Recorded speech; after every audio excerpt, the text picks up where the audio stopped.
jumped the gun trying to make it happen. Yeah. Welcome back from the Personnel Administration Higher Education Committee, August 25th or 28th. I'm sorry, we had an executive session. No action was taken. Moving over to the action agenda, request items to be discussed by representatives of SUNY Adirondack. And item 4.1A is to approve the collective bargaining agreement between SUNY Adirondack and the educational support personnel of SUNY Adirondack for the period commencing September 1, 2025, contingent upon similar resolution being adopted by the Washington County Board of Supervisors. I have a motion to bring this to the floor. Kevin and Nate, thank you. A second. Any questions, comments? Seeing none, I'll call the question. All those in favor say aye. Aye. Any opposed? That motion carries. Do we have a representative from SUNY Adirondack this morning?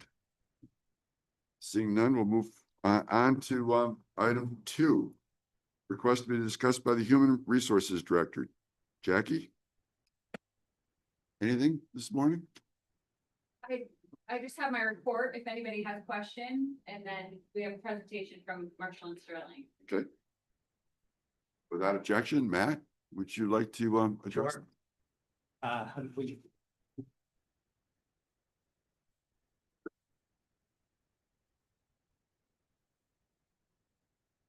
Morning, we're just waiting for the presentation to come up on the screen. There you go.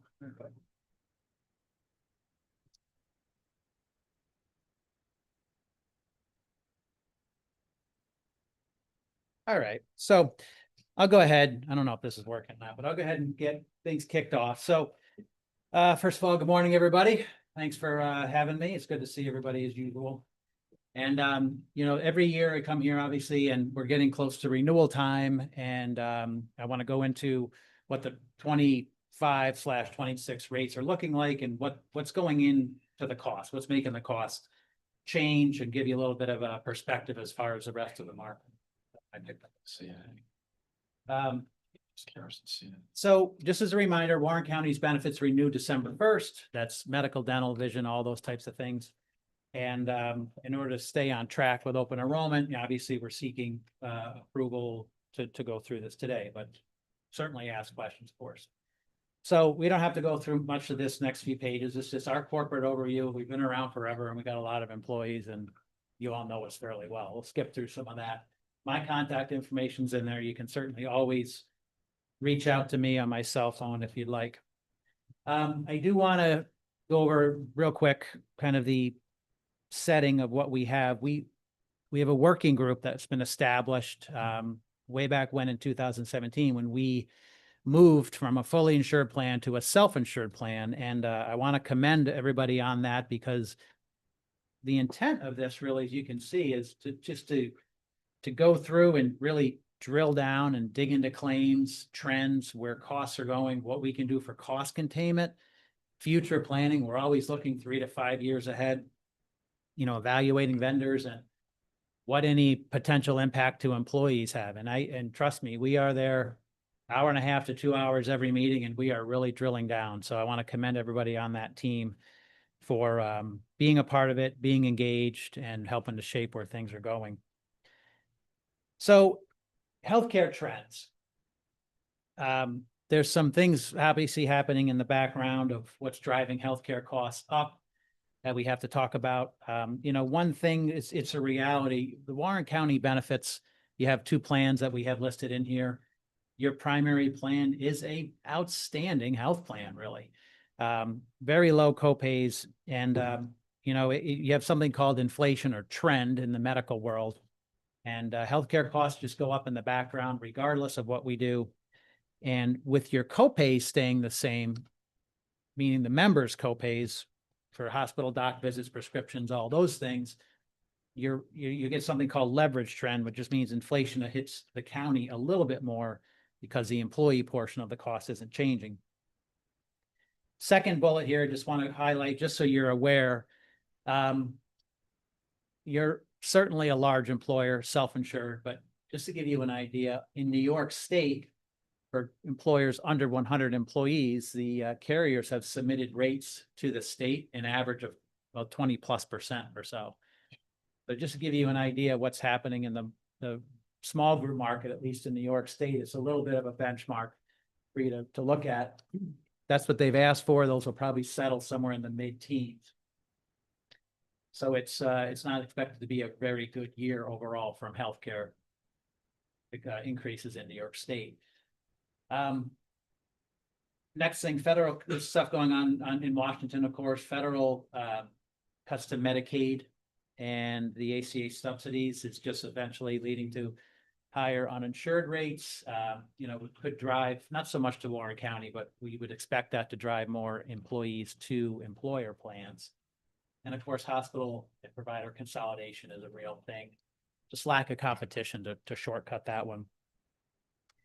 The last few I just want to highlight quickly is tariffs.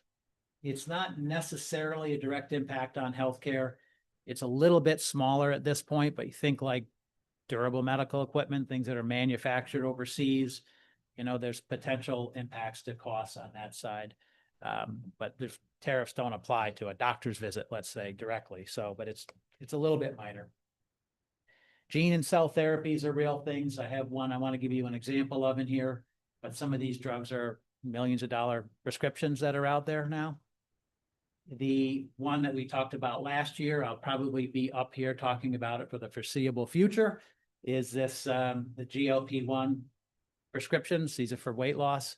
It is a very commonly used class of prescriptions, not just at Warren County, but across the entire country. I'll show you the impact to your claims. One thing to be aware of, the MCO tax is not applicable to Warren County. That is to help bolster the Medicaid funds in New York State. Because you're self-insured, it's not applicable to you. Okay, so these are some good things. I recognize here that I'm cruising along, obviously. So questions, thoughts so far, anything you want to ask? Just that's kind of before we drill down a little further. Okay. So next page is medical and prescription claims. From year to year, they're up about 7.3%. That's before we account for future inflation and we have to project forward. That's about a 7.3% change. You have, and this is, again, not uncommon, you will have this, every employer that gets this data, you do have some high cost claimants. We have through, call it July 1st, there's 7 members that have over $82,500 of claims, with your highest at $500,000. And that is really with an injection, that's about $70,000 per pop. Okay, so this just gives you a sense for, you know, what's out there, what things cost. You like many employers have high cost claimants. One thing to bear in mind, of course, you're not responsible for that whole $500,000. You have $165,000 reinsurance level, meaning anything up to that level goes off to a reinsurer, and then that's where Warren County's responsibility stops.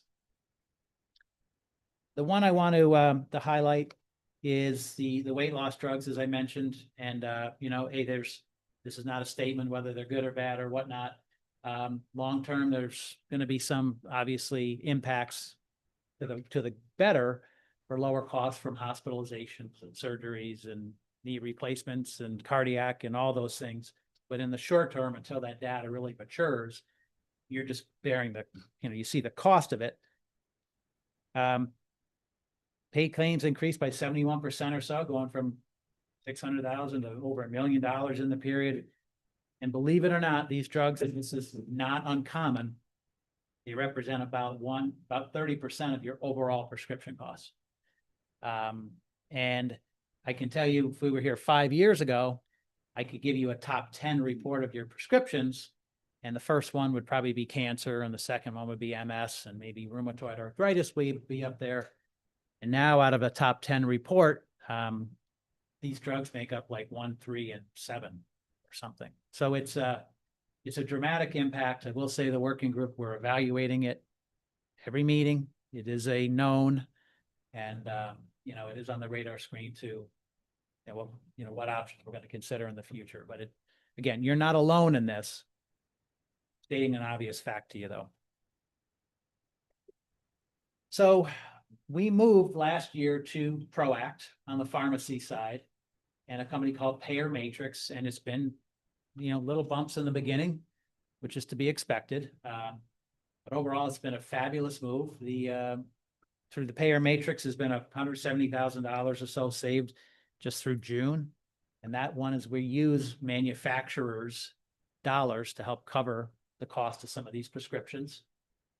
Proact Plus, so we even have coupons that we can access for brand name drugs, okay, non-specialty, and that's saving us $88,000. And we are accessing voluntarily, your employees can get their maintenance drugs through Canada RX, at no cost to them, almost always, zero copay, delivered right to their house. And we've had, I'd say, minimal savings at this point, 15,000, but there's a lot more that we can save on that.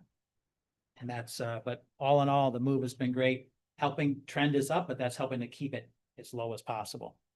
And of course, the prescription rebate revenue is up. Questions so far? Yes, Josh. Thank you. So I noticed you said it was going to be a 20% increase this year at the county. No. I thought that you said plus No, 20. just to give you a benchmark, like for those of you who insure your towns and whatnot, the small group rate. So for employers under 100, just to give you a kind of an idea of what that is, they're asking for a 20% rate increase from the state. Okay, Yeah. not at the county level. Not at the county level. Thank you. Sure. So the slide that's up now, yes, and I know this probably is going to sound alarming, right?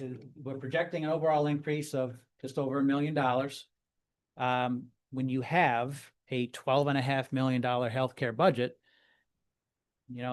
obviously that's going to represent, it doesn't take much to get over to a seven-figure change.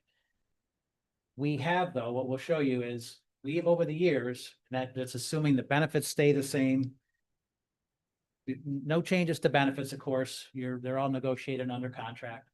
The formula, what we would recommend was an 11.8% increase.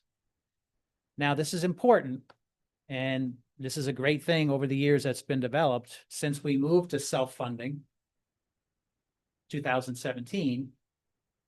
We've really been able to pad the reserve. Okay, and the reserve has to be there to cover unexpected claims. That's its really main purpose, to cover big swings and unexpected claims. But we've gotten the surplus to a decent enough point where you can utilize some of that to help bring costs down below national and state averages. So the working group decided to use the surplus to bring the overall increase down to 8%. Okay, so from 11.5 or 11.8 rather to 8%. I can tell you that is well below really what employers are seeing in New York, in upstate New York, certainly, and even on a national basis. Okay. On the Medicare side, you all may remember we had Humana for a number of years. They did a wonderful job, but then they had problems with their provider network, particularly with hospital system. So, a couple of years ago, we moved over to Anthem. Anthem has done a very good job. Members have been happy. And the rates, there is a 13% increase, 13.6. It's obviously on a smaller number, but they've really been kind of steady and consistent with the pricing versus where even Humana was. So recommendation there, even though there is an increase, it's $28 or so on a monthly basis, but its recommendation is to renew that one. They've done a very good job and they're very competitive. On Delta Dental, some of you are just dental and period. Some of you may remember this has caused a lot of agita for a lot of people. And the reason being is not only Delta Dental, but a lot of these networks, the dentists are just pulling out of the network. They're not accepting the reimbursement from the companies anymore.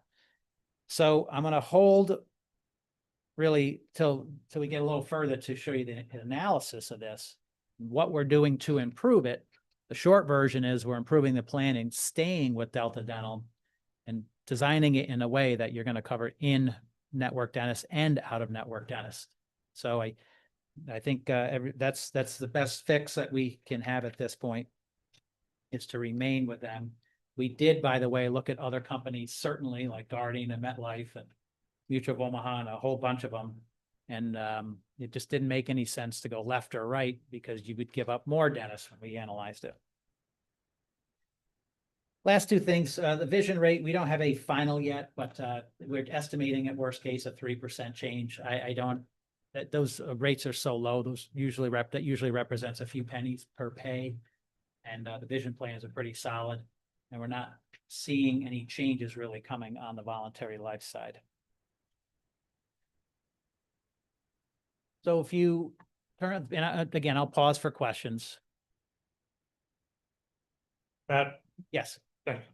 Are you seeing more dentists coming into the system as opposed to my dentist for a year or two was out of network, and the last year or two, I think he has been in the network, but my wife's dentist hasn't moved.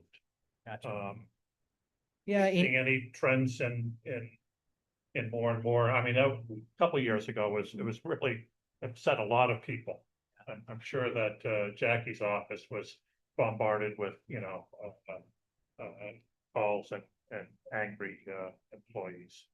Are you seeing more and more are buying into it now, so to speak? The trend seems to be still that they're staying, they've moved Okay. out and they're staying out. Okay. The overall trend. Maybe I of it. lucked out. Yeah, so we try to have to solve for that. Okay, thanks. So this gives you your premium equivalents. These are the rates that you have prior to your contract and how you would, what Warren County pays and what the employee pays.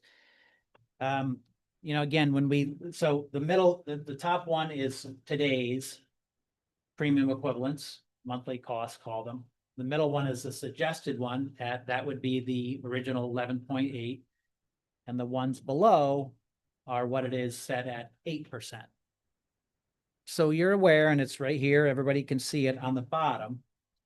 That's how much we're to get those numbers down to 8%, again, which is below average, well below, what other employers are seeing. That would take, if claims go where we would expect, and the budget is where we would expect, that would pull $475,000 from the reserve. Or the surplus. All right, so What is our reserve right now? at last look, it was in I did have a note here somewhere. I think it was 7.3 or so at the end of 2024.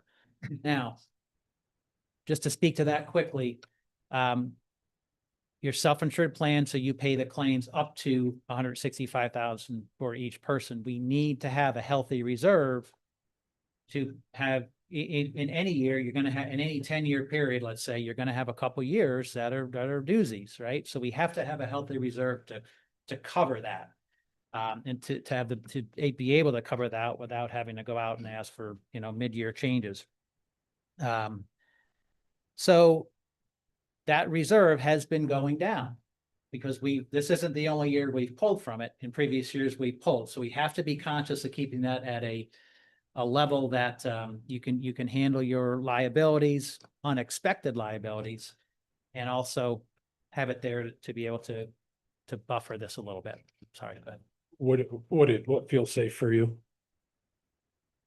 well, you have Treasurer and I went through this maybe 45 days ago or so, and to cover your liabilities in a given year, I'd have to go back and get that exact, but just your liabilities alone in a bad year would be, wish I had that with me, I'm sorry, but it was somewhere in the I think $4 to $5 million is at least to cover liabilities in a really bad year. Okay. We can hone that number in from the discussion we had, just don't have that here with me. Matt, if you don't mind, we still have an aging workforce. So that year could be replicated over a couple of years. It could, right? And that's where we have targets where we expect claims to go. And you have coverage in reinsurance at 125% of that. So a 25% blow up is what you'd have to predict. So if you're a $10 million, $12 million plan, right? 125% of that would be a worst case year, but you're right. That doesn't mean that's just 1 year, may not be, right? So you have enough to do what you're doing today, right? At, let's just 475,000, your reserve is sufficient enough to pull from it to bring this to a below inflation number, a below normal number. And I recognize we look at these numbers every day, all day. When you see these, probably they're high, right? Every insurance plan that you look at is high. Things cost tremendous amount now. I want to put it just a little bit in perspective. If you look at, and this is again, just it's public data, so I'm just drawing on the public data. But at 8%, you have a single rate of $948, let's say. You have what I would call a Cadillac plan. They're platinum plans. It's on the next page. We'll show you it's a very, very good plan. If you try to get that on the community rated market, that plan is a $1,300 single rate right now. That's what those plans cost. This just giving you a little state of the union, I guess, right? Your family rate is $2,725. The community rates out there are $3,800 a month. So none of this is pretty, but that's, if you ever questioned, are we in the right place? Does it make sense to have a self-insured plan? The answer is 100% yes. All the things that we've been able to do in the background to reduce costs and keep it reasonable and low has been working to do just what we said, to be able to change the trajectory of these and keep rates lower than average. Matt, one more. Yes, sir. So if I look at the numbers on this handout that you gave us on the second page, right, it looks like from a family standpoint, an employee may save less than $100 a year. These are monthly. Oh, that's monthly. Yes. All right, so we're saving employees almost $100 a month. Yep. And this is, $125,000. yep. And just to be, these are the numbers before you split it. So if you have a 75% of it would be in Warren County's 25%. So that has to get cut up before that. But yes, these become significant numbers. The fact, if you're subsidizing nearly $500,000 of it, it's real money that, helps your employees. But we also have Cadillac plan. Well, if you turn the page, these are your benefits. Okay, so I don't know what you all have at all your towns and individually. I know my family has a $6,000 deductible. I know many private employers have deductibles. That's the way the world turns right now. So the plan on the left or in the middle, that column in the middle are your benefits, your lead plan. So where the great majority of your employees is in that copay plan. That's the Cadillac plan. The one on the right has a deductible on it. By the way, that's voluntary. Employee, that is not forced on anybody. The employees can choose that if they want to save a few bucks. So that middle plan, I don't know, at the third of the way down the page or so, the PCP, so primary care and specialists, $25 to go to the primary care, $40 for specialist. If you have a outpatient surgery, if it costs 10 grand, you pay $75. That's it. So it's a very, very solid plan with a great network of providers. You have providers locally and all across the country, Boston, New York, Chicago, everywhere. Okay, it's a very good network. Prescriptions, $10 for name brand, $10 for generic, $30 for name brand, $50 for the higher end ones. So very, very, very good plan. And we have to keep that in perspective as rates change a little bit.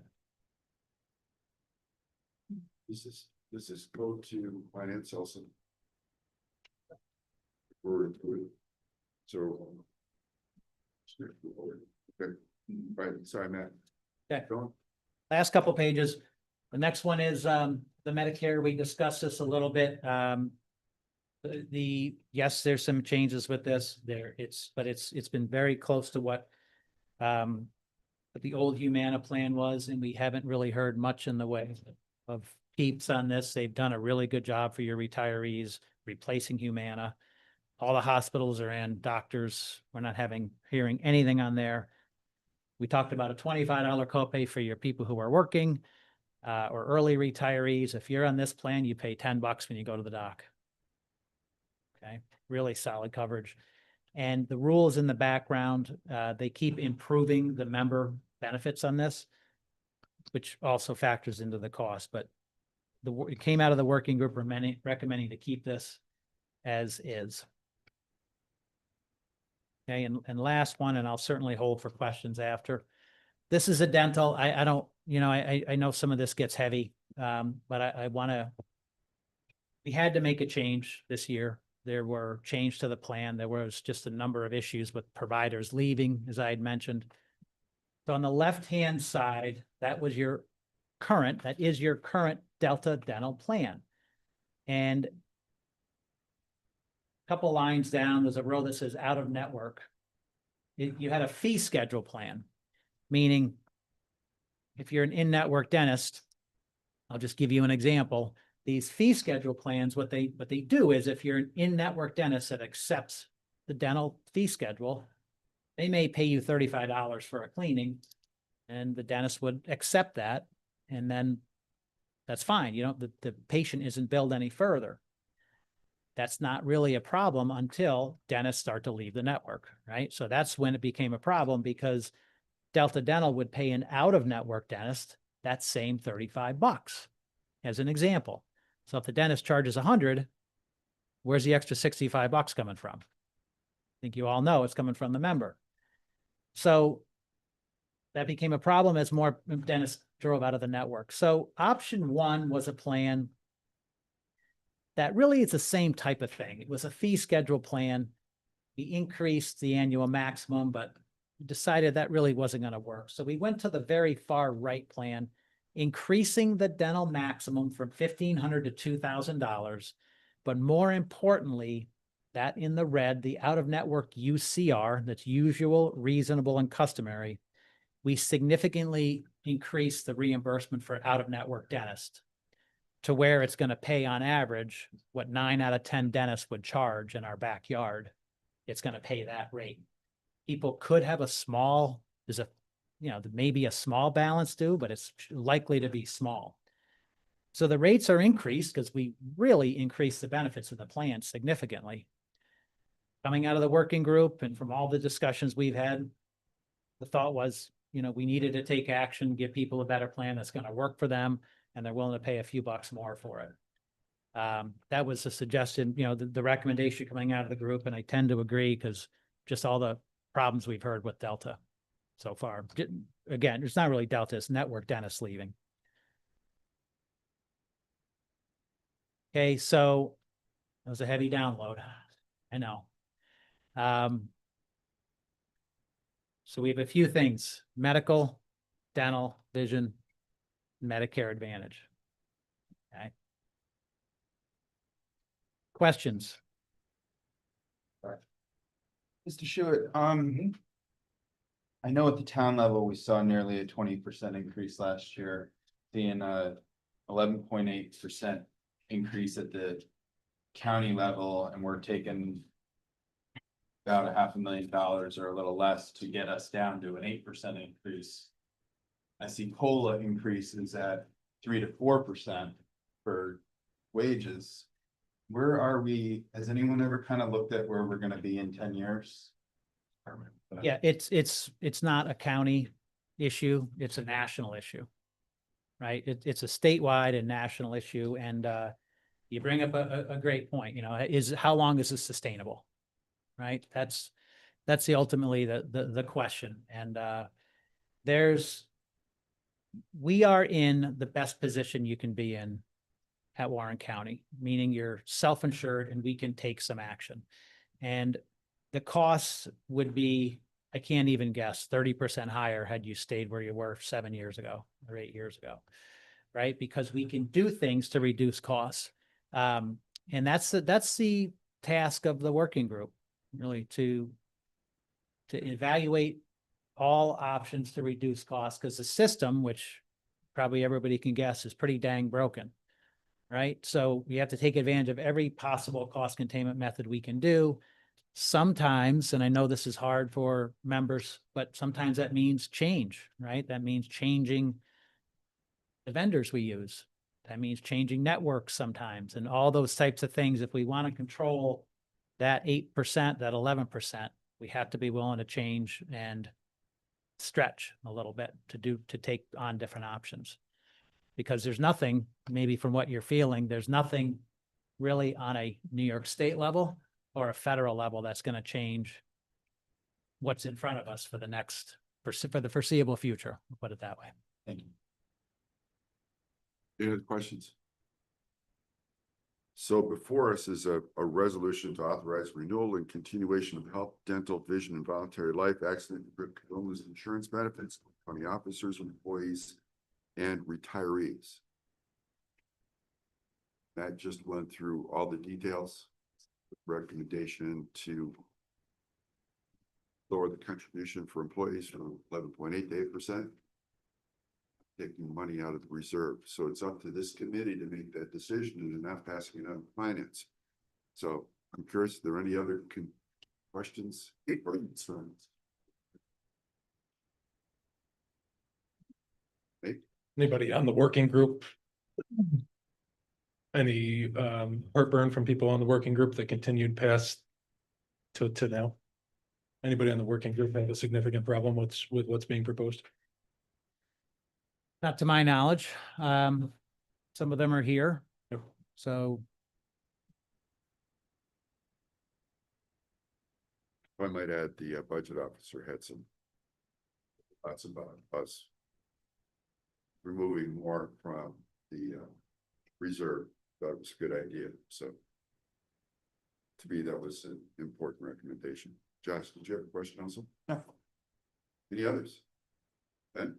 Just a general statement. I've found in discussing benefit packages with family and friends, usually there's 10% have much better plans, about 10% have much worse plans, and about most of the other folks are, somewhere in the same ballpark.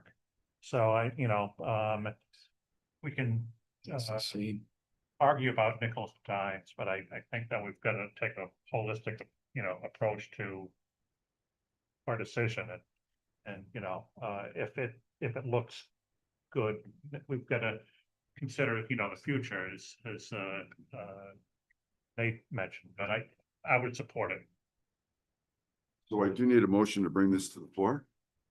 Supervisor Bean, thank you on the first and the second. Vice Driscoll, thank you. Any other questions? Seeing none, I'll call the question to authorize approval of this resolution. All the question, all those in favor say aye. Aye. Any opposed? Motion carries. Thank you, Matt. Appreciate your time and effort. welcome. Have a great Labor Day weekend, all. Thank you.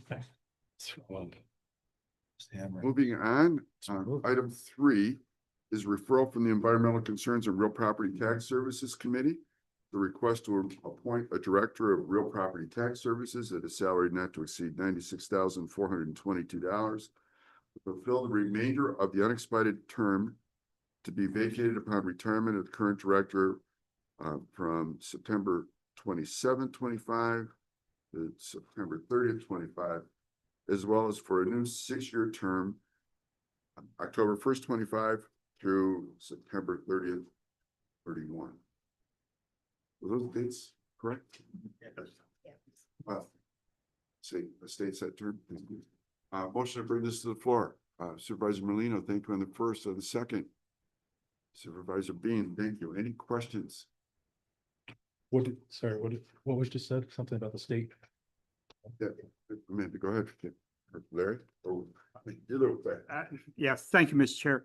The nominee for the replacement to Lexi in real property is her current deputy, Kristen McEwen. She's phenomenally qualified, has all the certifications except for one that she has 2 years to complete, and she's already been approved. These nominations have to be approved by the state. She's already been approved by the state.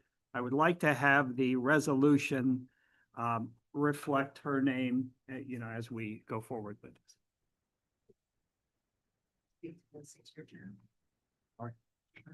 Question about the 6-year term or do you? Oh, it's, I just didn't hear what you had said. it's a 6-year term, yeah. It's not like our typical appointments where say we have someone who starts and we just give them the term they start at. That date, that deadline, it's October 1st is the start date. That's set by the state. It's not basically a lot of appointments. Whenever we appoint someone, that's when they start. This one is a 6-year statutory term. Yeah, it's a statutory. So we need to appoint her just for those few days to fulfill the unexpired term of Lexi's. Yep. And then we'll go on for the statutory term. Nate? I was in a committee meeting where I asked Lexi for her qualifications. They were terrific. The not to exceed, do we want to say not to exceed? Do we want to say a salary? When does that get finalized? I can say the salary, we had a confusion because it was a salary reflected at the 3.5 or 3.25% recommendation. Jackie, do you have the salary chart by any chance? You have the chart. You have the grade and step for me? It's 15 step 10. I believe it's 91,244. 91,244. So we're changing the resolution.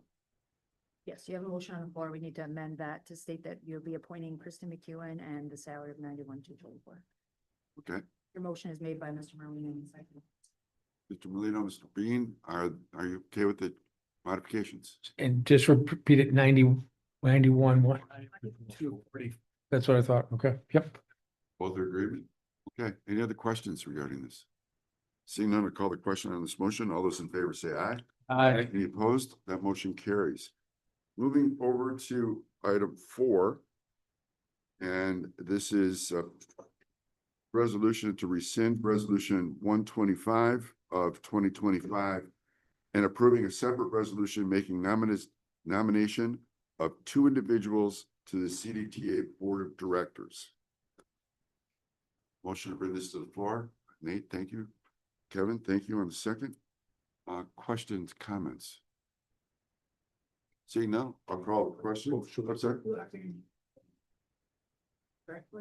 Yes. Yes. Should make the statement. Okay, would you like to? State that the 2 nominees, basically, we submitted 1 nominee previously. That's why we're going to rescind the resolution 125 of 2025. And we're going to have another resolution that's going to nominate Liza Otzendorf as the majority party nominee and Christopher Thomas as the minority party nominee. And we won't need an executive section as point B. Make that motion. Make a motion, a second? Mr. Bean is my second already? Okay. Yep. Okay with it? Yeah, I think we agreed to amend the motion. So I call the question. All those in favor say aye. Aye. Any Aye. opposed? That motion carries. Moving on to item 4. Or did we just do item 4? We just did 4. Yep. We're on 4B. item 5. There's no need for 4B. No need for 4B. No. Okay. Item 5. So there, refer to you. Hold on, there is a resolution request to approve the reallocation of certain CSEA positions. That's what I thought we had here. It's in the packet as 4B. But we wanted, does the committee want to consider approving the reallocations Oh, that's right. under CSEA? So we had discussion about the reallocations. It's just for a few positions within the union. Right. We didn't, To bring them up, we had a discussion Yeah. in executive session, but we did not have any decision going forward. So we do need a motion to bring item 4B to approve the reallocation of certain CSEA positions. Yep. Supervisor Driscoll, Supervisor Bean on the second. Any questions, comments? Nate? should we be more specific for the public? Or the positions, Like 19 positions. countryside, Oh, yeah. Sure. So do you have anyone that can help with the 19 positions or? There are 19 positions in the, take a stab at making a motion to increase 19 positions at Countryside Adult Home, 1 grade level. Hold up, hold up. so Oh, 19 19 people people, and yeah, I'm 5 sorry, yeah, roles. yeah, you're right, yeah, that's what I meant. 19 So- people. You already have. so we already have a motion to move this. Do we need to, we need to have this detail in the motion? I would say no, but you do need to give the chairman the authority to execute the agreement with CSEA to reallocate certain positions as agreed upon by Memorandum of agreement. I Labor Relations Committee. So that'll happen in the board meeting think you're the first. Yeah, when we yeah, authorize the chairman. Okay, so we have a motion. We don't need necessarily additional details. Any other questions, comments? I'll call the question on the motion. All those in favor say aye. Aye. Any opposed? That motion carries also. And I have to admit, the agenda is a little different, so I'm moving on to back of the pages, item 5. Go ahead, Larry. I will, and I will move quickly, given that it's 11:15. The first item is a request for a resolution to approve and adopt a new policy that does not exist, which is a Warren County policy, the public use of county facilities. This policy was worked on for months by the Warren County Risk and Safety Committee. It went through multiple iterations of the committee. And what you have in your packet is their final recommendation for a policy to address the public use of facilities. As there was no policy written and in place, there were no guidelines or requirements for when members of the public sought to use our facilities. And that's what's attached as item 5A. And additionally, there's also as part of that policy, a application and permit that would be required for any member of the public seeking to use one of the county authorized spaces. And will indemnify the county and say it harmless and require commercial grade liability insurance also. So any other questions on this motion? We did have the motion, right? Need a motion. Supervisor Ritu, thank you. Supervisor Bean on the second. Any questions? All those in favor say aye. Aye. Any opposed? Carries. Under 5B, it's a request for a resolution to approve and adopt Warren County District Attorney's Office Policy and Procedure for use of certified therapy dogs for victim and witness support. Again, that was reviewed and approved by the Warren County Risk and Safety Committee. The District Attorney's Office came to the Risk and Safety Committee members because they were interested in beginning a new program of bringing certified therapy dogs into the municipal center spaces, which their office uses to assist in particularly with some of the younger, more vulnerable victims of crime, to make I don't want to speak out of turn, but a more comforting and easy environment for those individuals. The policy really is specific for the district attorney's office, but because they are in the municipal center, the decision was to make the policy through the board so that it's binding at the board level. Motion to bring this to the floor. Supervisor Driscoll, Supervisor Bean on the second. Any questions? Seeing none, I'll call a question for this motion. All those in favor say aye. Any opposed? That motion carries. Larry?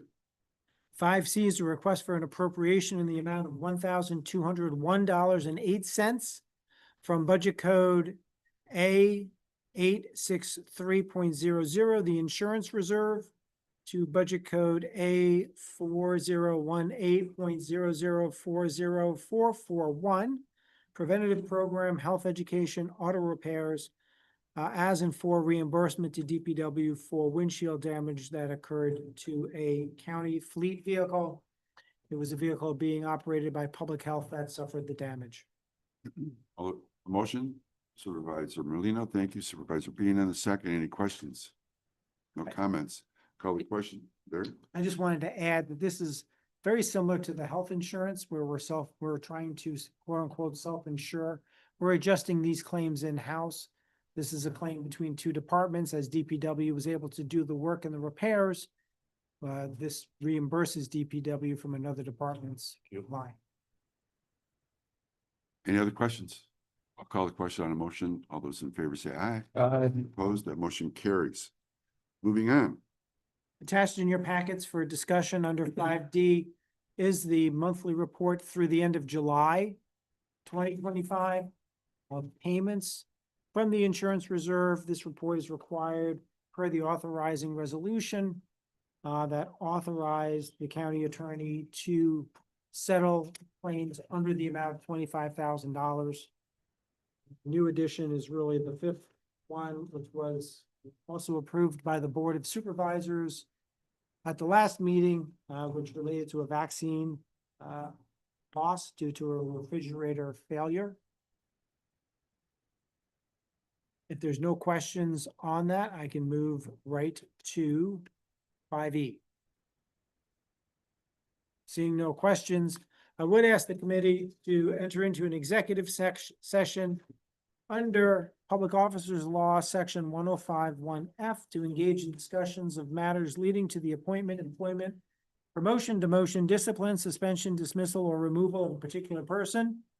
It would be regarding the county clerk's office and the public defender's office.